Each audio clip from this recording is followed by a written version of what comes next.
Ẹ kú dédé àsìkò yìí, èyí làwọn ìròyìn tó jẹyọ láti inú ìwé ìròyìn The Matrix tó jáde lónìí ọjọ́ Ajé, Monday ọjọ́ kẹwàá oṣù kejì ọdún 2025.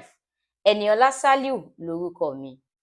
Àjọ SERAP ti pe ààrẹ Tinubu lẹ́jọ́ lórí bílíọ̀nù mẹ́tàdínláàádọ́sàn náírà owó iṣẹ́ àkànṣe tí àwọn ilé-iṣẹ́ àtàwọn lájọ-lájọ ìjọba bíi mọ́kànlélọ́gbọ̀n lù ní pòńpò. Ó pè fún àtẹ̀jáde orúkọ àwọn agbaṣẹ́ṣe tó kùnà láti ṣe iṣẹ́ wọn lẹ́yìn tí wọ́n ti gba owó tán.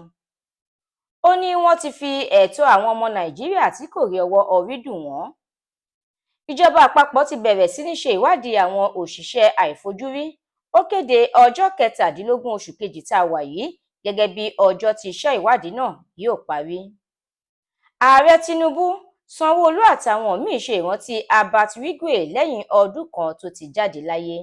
Ilé ìfowópamọ́ àgbáyé ti ní òun yóò mú ìlọsíwájú dé bá owó tí wọ́n ń ná láti pèsè àwọn nǹkan amáyédẹrùn lórílẹ̀-èdè yìí nípasẹ̀ ètò ojúlówó owó ọjà alájọṣepọ̀.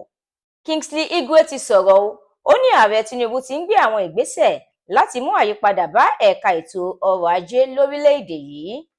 Ìjọba ìpínlẹ̀ Èkó ti ṣàfikún iṣẹ́ ọkọ̀ ojú irin pupa ìyẹn Red Line Rail. Ó ní láti òní lọ, lílọ bíbọ̀ rẹ̀ ti di ìgbà 9 lójúmọ́, 5 láàárọ̀, 4 lálẹ́.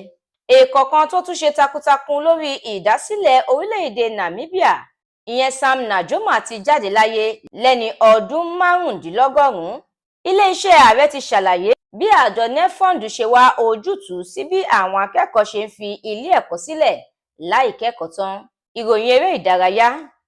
Ẹgbẹ́ agbábọ́ọ̀lù Liverpool àti Tottenham ti já kúrò nínú ìdíje ife ẹ̀yẹ FA. Ẹ̀kúnrẹ́rẹ́ àwọn ìròyìn yìí àtàwọn ìròyìn míì lẹ́ ò láǹfààní láti jẹ̀gbádùn tẹ́ ẹ bá darapọ̀ tẹ́ ẹ sì tẹ̀lé The Matrix lórí Facebook, Instagram, TikTok, YouTube àti X. Àdúrà mọ́mi Balógun ló ṣe ògbùfọ̀ ìròyìn yìí. Ẹniọlá Sálíù lorúkọ mi.